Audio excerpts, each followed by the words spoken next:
Ini kan sedang disuguhkan depan mata. Gitu loh, ya masa orang didelok ya mana main gitu. TikToknya zaman sekarang itu lain gitu loh. Goyang-goyang. Nah saya hidup dari zaman TikTok yang berupa batang tadi, sekarang zaman TikTok itu yang berupa media sosial. Tahu informasi yang sebenarnya saya tidak penginkan gitu kan, lebih enak dipesan. Lebih enak gitu kan. Jangan lupa guys, subscribe, share, and like, and comment di YouTube kami. Oke, selamat pagi. Wah, ya enggak lah. Ya tetap kalau informasi-informasi yang negatif seperti itu, tetap ada kesadaran dalam diri kita bahwa itu salah. Tapi kan itu ada naluri kita di dalam diri kita tetap untuk melakukan kesalahan, dan ketika naluri untuk menyenangi melakukan hal-hal salah ketemu dengan sesuatu disajikan di depan mata itu terjadi gitu. Tapi kan tetap ini salah ini. Tapi kalau yang informasi-informasi seperti itu sifatnya betul semua. Jadi kita misalnya butuh cara bergaul yang baik, cara komunikasi yang baik, bahasa yang baik, itu betul Yang baik. Ya. Tapi kita butuh pengetahuan agama, penanaman agama seperti itu betul. Tapi masalahnya kalau itu ditelan mentah-mentah menjadi kurang pas. Nah itu yang menurut saya lebih bahaya. Karena itu hal yang betul, tetapi tidak proporsional. Tapi kan sulit dengan adanya keterbukaan sampai sekarang ini yang luar biasa. Ya itu tadi. Jadi menurut saya ada hal-hal yang sebetulnya dari sistem sosial kita, dari sistem moral yang kita anut sekarang, kita masih mengidentifikasi itu barang yang nggak benar. Tapi karena tersaji di depan mata dan ada naluri yang sifatnya manusiawi, kemudian informasi itu kita telan. Tapi untuk hal-hal yang semacam itu kan lebih enak mengantisipasinya karena masing-masing individu itu sadar, ya kan, bahwa itu hal yang salah. Pemerintah juga ketika mau memblokir situs-situs pornografi itu enak. Tapi kalau sudah yang level kedua tadi, yang disajikan itu adalah sesuatu yang benar, tetapi tidak disertai dengan tadi skala prioritas, kadar yang harus diberikan. Jadi ilustrasinya gini lah. Tapi ya susah, gimana mau mengontrol namanya skala prioritas. Sekarang misalkan kita dalam satu grup, tiba-tiba ini seharusnya grup ini untuk ini gitu. Sosial media lah, bukan hanya tadi WA. Misal kita buka Facebook, buka Instagram, ya tiba-tiba ono sing nge-share biar jadi prioritas, ya kita mau nggak mau ya harus melihat dan otomatis jadi konsumsi. Yang maksud saya gini, yang skala prioritas tadi, yang tentang kebenaran tadi, bahwa yang disampaikan itu satu kebenaran. Tadi kemampuan berkomunikasi harus baik, itu kebenaran. Pengetahuan agama, pendidikan agama ditanamkan sejak dini, itu satu kebenaran. Nah masalahnya itu adalah pada penyampaian itu tidak tuntas sampai pada kadarnya seberapa.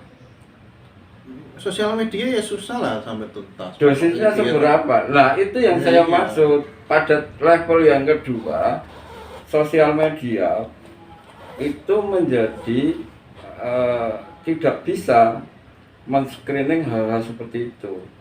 Misalnya pemerintah mau melarang informasi bahwa pendidikan agama sejak dini itu penting, itu nggak mungkin, karena itu satu yang benar. Misalnya ada orang ngomong bahwa kemampuan komunikasi itu satu hal yang penting ditanamkan sejak dini. Pemerintah nggak mungkin melarang itu, mensensor itu tidak mungkin. Nah, hal-hal yang pada level itu tadi, informasi yang benar tetapi belum tuntas sampai dengan dosisnya, sampai dengan kadarnya, itu screeningnya itu ada di masing-masing penerima informasi. Jadi sebetulnya gini lah, kalimat bahwa agama itu harus ditanamkan sejak dini itu kan benar. Iya, Dengan benar. derajat kebenaran seperti gini, ketika sakit kita harus minum obat.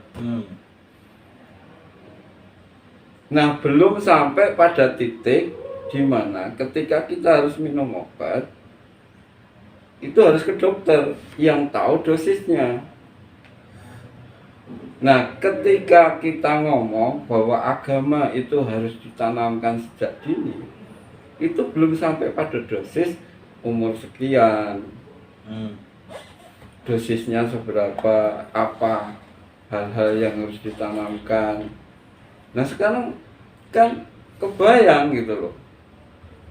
Ketika umur anak 14 anak umur 4 tahun, 5 tahun, 6 tahun itu sudah harus menghafal juz amma dan harus hafal, dan banyak orang tua yang kemudian bangga ketika anaknya umur 6 tahun sudah hafal juz amma.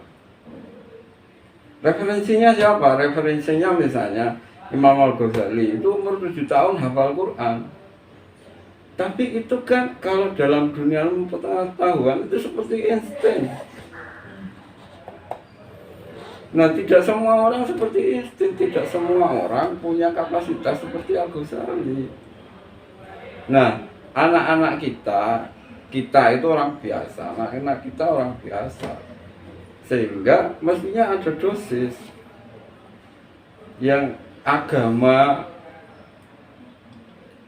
di usia 5-6 tahun itu seperti apa, di usia 9 tahun seperti apa.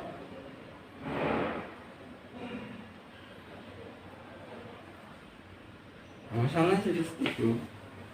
Dan ketika kita sampaikan itu bahwa ada dosis, nah kesadaran bahwa segala sesuatu itu ada dosisnya itu sulit kita ngomong itu.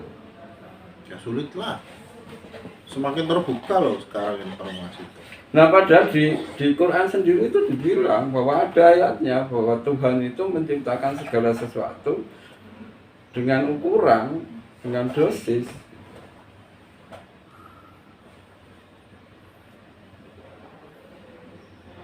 Tapi sulit ya.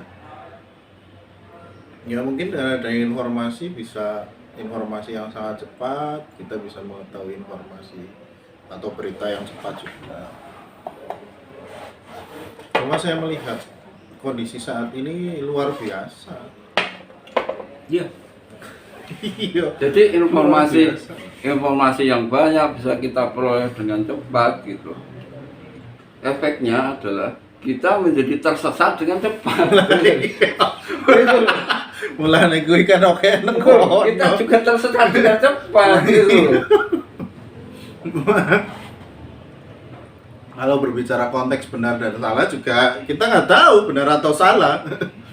Ya itu tadi gitu. Maka screeningnya itu harus dari diri kita, penerima informasi juga harus rajin-rajin untuk memilah mana yang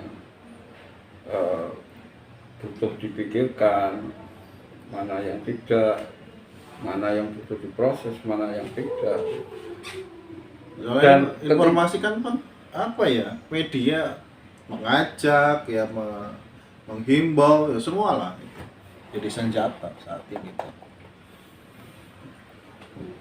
Iya, kalau untuk kasusnya yang positif tadi iklan, terus pendidikan untuk anak itu harus ditanamkan agama sejak dini, itu it's okay lah Pak, tidak masalah. Tapi kan sekarang munculnya luar biasa. Kalau menurut saya nggak oke kalau tidak sampai pada dosis. Ya kalau semuanya sama dosis ya. Gitu. Wah. Cuma kan diskusi kita adalah dengan banyaknya keterbukaan informasi ini, yang tadinya kita tidak ingin tahu jadi tahu, itu loh. Ya karena sudah di depan, gimana?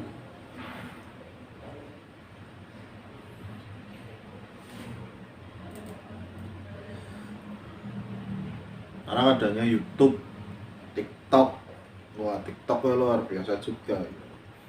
Terus kemudian kalau Facebook kan udah lama ya, WA apalagi itu hampir tiap hari banyak yang share di grup di mana, jadi konsumsi kita. Muncul lagi Telegram.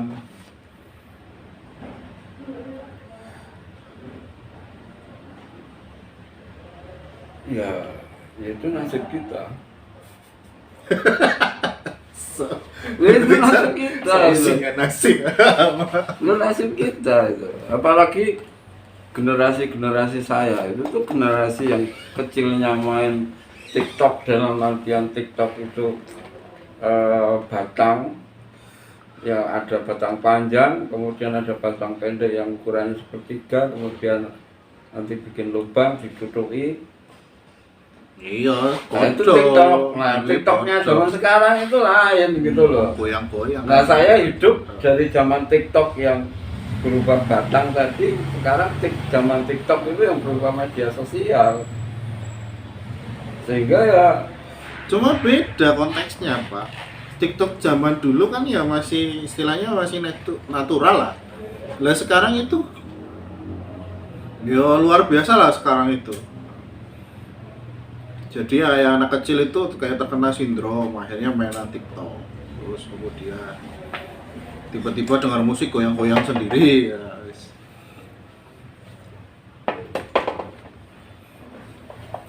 nah itu ya Jadi kayak ketidakwarasan. saya bilang tadi, Ketidakwarasan. saya setuju dengan ketidakwarasan. Apalagi yang ya saya sendirilah. Saya itu kan generasi TikTok, di mana TikTok itu sebuah permainan tradisional. Sampai sekarang saya alhamdulillah masih hidup gitu, dan menyaksikan ada nama TikTok itu sebagai sebuah media sosial, dan yang itu sangat berbeda. Anda bayangkan yang kecilnya hidup dalam dunia yang dengan permainan tradisional, begitu saya tua, jadi setiap tahapan dalam hidup saya itu ada permainan baru. Sehingga orang-orang seperti saya itu sulit berkembang secara mental, karena tiap perkembangan itu ada mainan baru yang membuat saya tetap bermain. Ya kan arahnya positif. Kalau arahnya negatif, Ya nggak ada. ngeri loh teknologi sekarang tuh. Oh, luar biasa. Ya nasib tadi. Ini jadi kayak sindrom akhirnya. Jadi kayak tiba-tiba menyusup dan kemudian akhirnya ya luar biasa, itu meracuni lah menurut saya itu, Pak. Meracuni orang-orang. Ya dari mana ya? Dari informasi itu sebenarnya. Ya sebetulnya kalau Anda bilang meracuni tadi, itu masalahnya kan di dosis. Ya gimana mau kontrol dosis, Pak? Jadi gini loh, Sekarang luar biasa obat itu kan racun. Yang Nah, dimasukkan ono orang nang dosis kurikulum obat. koyo kuwi jal. Burung ono, sekarang berbicara teknologi canggih. Ini Nggak bisa ada. dimudahkan, ini Dalam- dimudahkan. Dalam kurikulum itu tidak ada, dan kita jangankan masuk ke kurikulum, menurut saya kita sendiri belum sadar bahwa kita perlu dosis, kita perlu ukuran dalam segala hal. Kita belum aware, belum sadar. Jadi misalnya gini lah, kita bicara nasi, makanan pokok kita itu kan nasi. Nah kita belum sadar bahwa nasi itu ada ukurannya. Kalau terlalu banyak, Hanya pokoknya aku gendut. itu Ya kalau jenengan gendut masih wajar lah, itu lambang kesuksesan itu. Asam. Kalau macam saya kurus sombong itu kan Jangan lambang pikiran. lambang Kakean pikiran. kakean pikiran gitu. Sebenarnya saya nggak mikir diri sendiri, saya mikir orang lain gitu. Sampai diri sendiri gak terpikirkan. Iya, sampai diri sendiri nggak terpikirkan. Karena saya melihat ya itu tadi, harusnya orang-orang ketika hidup itu menggunakan dosis, tapi tidak pakai dosis. Nasi pun ada dosisnya, informasi itu ada dosisnya, kebenaran itu ada dosisnya, ibadah itu ya ada dosisnya gitu.